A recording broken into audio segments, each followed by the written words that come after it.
In that cold, dark prison, there was a man who should have been completely broken. Chains held his arms. The smell of mold and blood filled the air. The damp stones seemed to carry the suffering of everyone who had ever passed through that place. Any person would have lost hope. Any person would have cursed their own fate. But something inexplicable was happening in that cell. The guards heard strange sounds during the night. They were not screams of pain. They were not cries for help. It was a firm voice echoing through the shadowy walls. A voice that sang. A voice that prayed. How could someone imprisoned, wounded, and abandoned show so much peace? What secret was this that allowed Paul to remain standing while the world around him was falling apart? And perhaps the most frightening thing was not the suffering of that prison, but the fact that many people today are living imprisoned without even seeing their own chains. Imprisoned by fear, by anxiety, by guilt, by sadness hidden behind a smile. And it was precisely inside a Roman prison that Paul revealed something capable of setting any soul free. Something so powerful that it has crossed centuries. Something that still changes lives in a supernatural way today. Paul was not born strong. Before being known as an apostle, he was Saul, a feared man, a ruthless persecutor of the followers of Jesus. He believed he was doing God's will while dragging men and women into prison. Until one day, on the road to Damascus, everything changed. Heaven shone before him. A light so intense that his eyes could not withstand it. He fell to the ground. His heart raced. And then he heard a voice that pierced his soul. Saul, Saul, why do you persecute me? In that instant, the arrogant man collapsed. It was Jesus, the same Jesus he believed he was fighting against, the same Jesus who had been crucified. And from that encounter, a new man was born, a man willing to lose everything to proclaim the truth. But following Jesus did not bring comfort to Paul. It brought persecution, pain, imprisonments, beatings, betrayals. On one occasion, he was stoned until they thought he was dead. His body carried deep marks, scars that told stories of suffering. Even so, he kept walking. And it was during one of these persecutions that Paul and Silas were thrown into a prison in Philippi.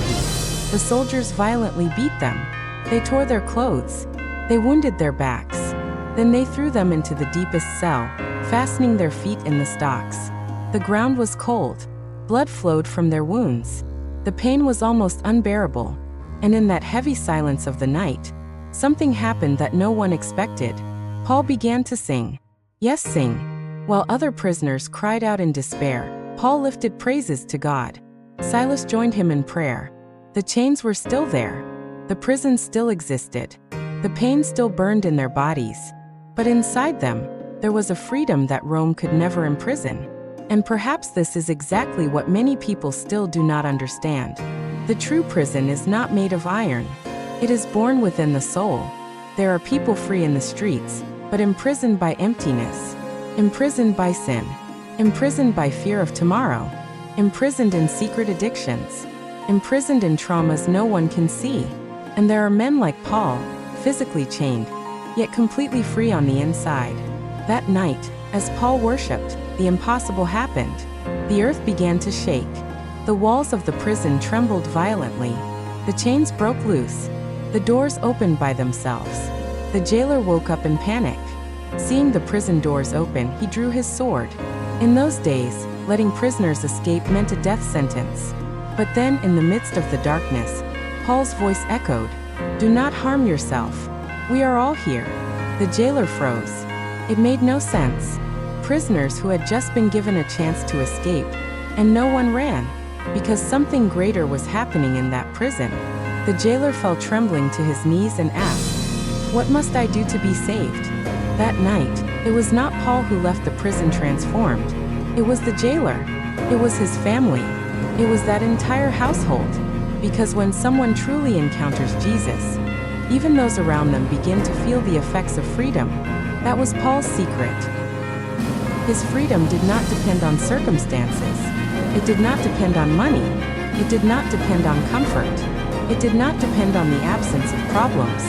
Paul had discovered something that few people ever understand in life.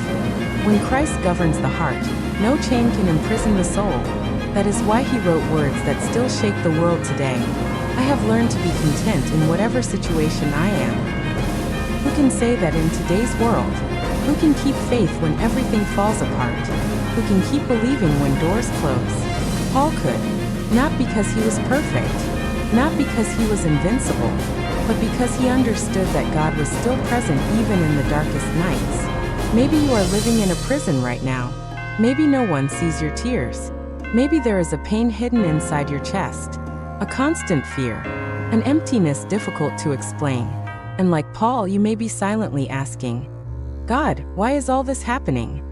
But it was precisely in prison that Paul experienced some of the greatest miracles of his life. It was in pain that his faith shone brightest.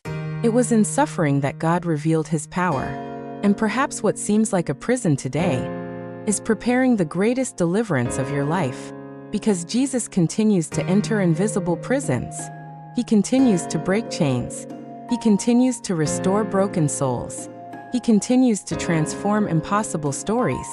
And when Christ enters a life, even the darkness begins to tremble.